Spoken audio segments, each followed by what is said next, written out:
नमस्कार, ज्ञान विज्ञान चैनल में आपका स्वागत है। आइए आज हम मानव संपदा के बारे में सीखते हैं कि कैसे छुट्टी ली जाए मानव संपदा पे, या कैसे अपना पासवर्ड चेंज किया जाए। इस संदर्भ में जानकारी लीजिए। पहले EHRMS साइट को लॉगिन पे जाते हैं, उसमें EHRMS लॉगिन पे क्लिक करते हैं। वापस से अपना डिपार्टमेंट सेलेक्ट करते हैं। सबसे पहले डिपार्टमेंट में बेसिक एजुकेशन है मेरा, इसलिए मैंने बेसिक एजुकेशन सेलेक्ट किया। उसके बाद यूज़र आईडी डालेंगे, ये रही मेरी यूज़र आईडी। और अब पासवर्ड डालेंगे, ये मैंने पासवर्ड डाल दिया है। पासवर्ड डालने के बाद अब मैं यहाँ पर कैप्चा डालूँगा। कैप्चा जो कि यहाँ पर ब्लू पट्टी पे लिखा हुआ है, POFTHD, कैपिटल और स्मॉल लेटर्स का ध्यान रखेंगे। यहाँ पर हमारी आईडी खुल गई। सबसे पहला काम हम जनरल को ओपन करेंगे, जहाँ पर कि हमने व्यू एंड अपलोड के लिए अपलोड डॉक्यूमेंट के लिए किया था। अब देखिए जनरल में सबसे पहला काम हम करते हैं, देखते हैं कि कैसे हम अपना पासवर्ड चेंज कर सकते हैं। अपडेट पासवर्ड पे क्लिक करते हैं। अब यहाँ पर जो हमारा करंट पासवर्ड है, यानी मौके पे जो अभी जिस पासवर्ड से हम ओपन किए हैं, वो पासवर्ड हम डालेंगे। उसके बाद हम अपना नया पासवर्ड जो हमें नया चाहिए, उस पासवर्ड को डालेंगे। उसके बाद फिर वही जो नया पासवर्ड हमने डाल रखा है, उसी पासवर्ड को हम दोबारा से डाल देंगे। याद रहे, कैप्चा डालेंगे।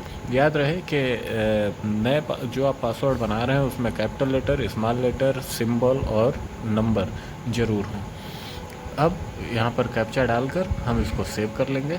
सेव करने के बाद अब अगले स्टेप पे चलते हैं। वापस से जनरल पे क्लिक करेंगे, अपडेट कॉन्टैक्ट डिटेल पे क्लिक करेंगे। यहाँ से हम अपना नंबर बदल सकते हैं, ईमेल एड्रेस बदल सकते हैं। देखिए दो ही तरह के कॉन्टैक्ट यहाँ पे मांगे गए हैं। हम मोबाइल नंबर बदल के आपको दिखाते हैं। ये मैंने अपना मोबाइल नंबर हटा दिया। वापस से हम अपना मोबाइल नंबर यहाँ पर एक दूसरा नंबर अपडेट कर देते हैं। दूसरा नंबर यहाँ पर ये डाल रहे हैं। नंबर डालकर इसको हम अपडेट कर दें। देखिए लिख के आ गया, डाटा है जो सक्सेसफुली अपडेटेड। अब यहाँ पर हम आपको ये भी दिखा दें कि दूसरा जो कॉन्टैक्ट का तरीका है वो है ईमेल एड्रेस। देखिए नीचे दिया हुआ है ईमेल एड्रेस। अब इस ईमेल एड्रेस को भी हम चेंज कर सकते हैं अगर हमें ज़रूरत है तो। वापस से अगर कोई ज़रूरत नहीं तो कुछ नहीं, फिर वापस से हम जनरल पे आते हैं। जनरल पे आके अब देखिए यहाँ पे अपडेट रिपोर्टिंग ऑफिसर है, जिसके जो हमें ज़रूरत पड़ेगी छुट्टी वगैरह लेने के लिए। इसके लिए आए हम लीव मॉड्यूल पे चलते हैं। अब लीव मॉड्यूल पे हम क्लिक करते हैं। यहाँ पर सबसे पहला काम अप्लाई लीव कर देंगे।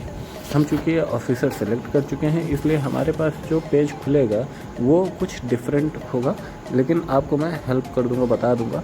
यहाँ पर सबसे ऊपर एक रेड सिंबल जो बना, वहाँ पर देखिए अप्लाई लीव पे जैसे ही क्लिक करेंगे, यहाँ पर एक कुछ लिखा हुआ आएगा। तो यहाँ पर लिखा हुआ रिपोर्टिंग ऑफिसर, आगे लिखा हुआ चेंज ब्लू कलर में, लेकिन आप में यहाँ ब्लू कलर में लिखा हुआ होगा सेलेक्ट रिपोर्टिंग ऑफिसर। तो आपको सेलेक्ट पे क्लिक कर देना है। हम आपको दिखाएंगे कि कैसे करना है। सेलेक्ट पे जब हम क्लिक करेंगे तो हमको यहाँ पर सबसे पहला काम ये सेलेक्ट करना होगा कि हम किस लिए रिपोर्टिंग ऑफिसर सेलेक्ट कर रहे हैं। तो देखिए हम लीव के लिए रिपोर्टिंग ऑफिसर सेलेक्ट कर रहे हैं। तो हम यहाँ पर पहला काम करते हैं, लीव सेलेक्ट करेंगे। सबसे ऊपर कॉलम में लीव सेलेक्ट करेंगे, ये क्लिक करते हैं और ये रहा लीव। ऑनलाइन ट्रांसफ़र प्रमोशन वगैरह के लिए भी हम रिक्वेस्ट कर सकते हैं रिपोर्टिंग ऑफिस, वहाँ पे एक रिपोर्टिंग ऑफिसर सेलेक्ट करके। दूसरे नंबर पे हम सेलेक्ट करते हैं कि हम किससे, कौन सा ऑफिसर सेलेक्ट करते हैं, किससे हमें छुट्टी चाहिए। तो हमने ब्लॉक एजुकेशन ऑफिसर। अब कौन से ब्लॉक एजुकेशन ऑफिसर से, तो जिस BRC पे के अंतर्गत आपका स्कूल आता है उस BRC को सिलेक्ट करते हैं। फिर डेजिग्नेशन में ऑब्वियस सी बात है ब्लॉक एजुकेशन ऑफिसर सेलेक्ट करेंगे।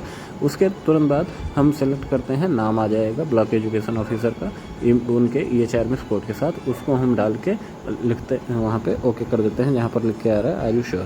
तो देखिए हमारे में ऑलरेडी डाटा अपडेट था, इसलिए वो लिख के आ गया कि ऑलरेडी अपडेटेड। अब देखिए नेक्स्ट ऑप्शन हमारे पास क्या है, हम लीव लेंगे। लीव लेने के लिए अप्लाई लीव पे जाएंगे। सबसे पहला काम, अब चूँकि हमारा रिपोर्टिंग ऑफिसर ऑलरेडी सिलेक्ट है तो हमें रिपोर्टिंग ऑफिसर के मैटर में कुछ नहीं करना है। अब हम सिलेक्ट करते हैं कि हमें किस टाइप की लीव चाहिए। कई टाइप की लीव होती हैं, कभी कैजुअल लीव होती हैं, कई मेडिकल लीव होती हैं, कई कुछ महिलाओं के लिए मैटरनिटी लीव होती हैं, बच्चों को टीचर्स को पढ़ने वगैरह है तो स्टडी लीव होती है, कुछ अर्नड लीव होती है। मान लीजिए किसी काम, कोई वैकेंट टाइम में हमने काम किया तो अर्नड लीव होती है। सपोज मैंने कैजुअल लीव सेलेक्ट किया, तो कैजुअल लीव सेलेक्ट किया तो यहाँ देखिए ग्रीन में लिख के आ रहा होगा अवेलेबल लीव बैलेंस। तो वो वहाँ सामने लिख के आएगा 14 या जो भी कुछ आपका बैलेंस होगा। अब इसके बाद हम यहाँ पे डेट सेलेक्ट करते हैं कि किस डेट से चाहिए, डेट फ्रॉम फिर डेट टू, सबसे पहले डेट फ्रॉम डेट फिर टू डेट। अब जब दोनों सेलेक्ट कर लेंगे, जैसे यहाँ पे हमने 27 जुलाई और 31 जुलाई सेलेक्ट किया है, date from 27 July, date to ये 31 जुलाई, तो देखिए 5 दिन। अब क्यों हमने लिया, चूँकि हमने मेडिकल लीव सेलेक्ट किया है तो यहाँ पे हमने चेकअप डाल दिया।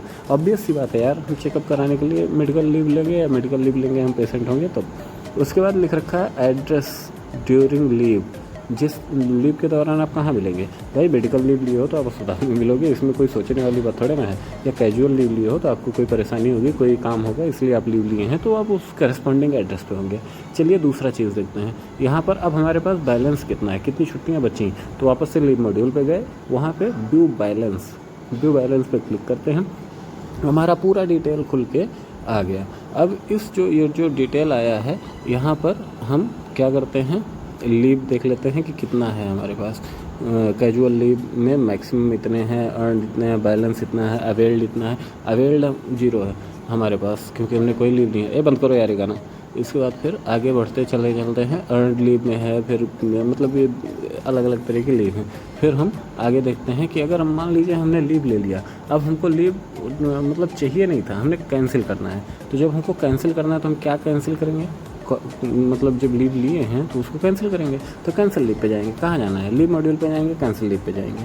कैंसिल लीव पे देखिए हमने कोई लीव नहीं ले रखा है, इसलिए लिखा है no data available in table, कोई डेटा अवेलेबल ही नहीं है क्योंकि लीव लिया नहीं है। तो फिर अगला देखते हैं लीव मॉड्यूल में ही जाकर व्यू एप्लीकेशन स्टेटस। अब भाई हमने लीव के लिए एप्लीकेशन डाल रखी है तो कुछ उसका स्टेटस होगा, या तो वो सैंक्शन हुई होगी, नहीं सैंक्शन हुई होगी। लेकिन चूंकि हमारे पास नहीं है, कोई लीव का एप्लीकेशन नहीं डालें, इसलिए वहाँ पे नो डाटा अवेलेबल दिखा रहा है। अब पेंडिंग रिक्वेस्ट हम देख लेते हैं। हमने लीव के लिए एप्लीकेशन दी, वो अभी किसी ऑफिसर के, जो रिपोर्टिंग ऑफिसर उसके यहाँ पेंडिंग है, सैंक्शन नहीं हुई है, तो वो यहाँ पर हमको शो करेगा। लेकिन हमने कोई किया नहीं, इसलिए नो डेटा अवेलेबल। अब मान लीजिए हमने लीव लिया तो वो सैंक्शन भी हो गई, लेकिन अब उसको हमें कराना है कैंसिल। तो कैंसिल के लिए हम एप्लीकेशन देंगे तो अप्रूव्ड लीव कैंसिलेशन रिक्वेस्ट यहाँ पे हमको दिखाई दे जाएगा। ठीक है, ये रहा हमारा दूसरा मॉड्यूल। अब हम देखते हैं आगे। यहाँ पर देखिए ऑलमोस्ट सारी चीज़ें हो गई हैं आपके लिए, और ज़्यादा आपके लिए कुछ शेष रह नहीं जाता है। धन्यवाद, शेयर सब्सक्राइब कर दीजिएगा। Thank you.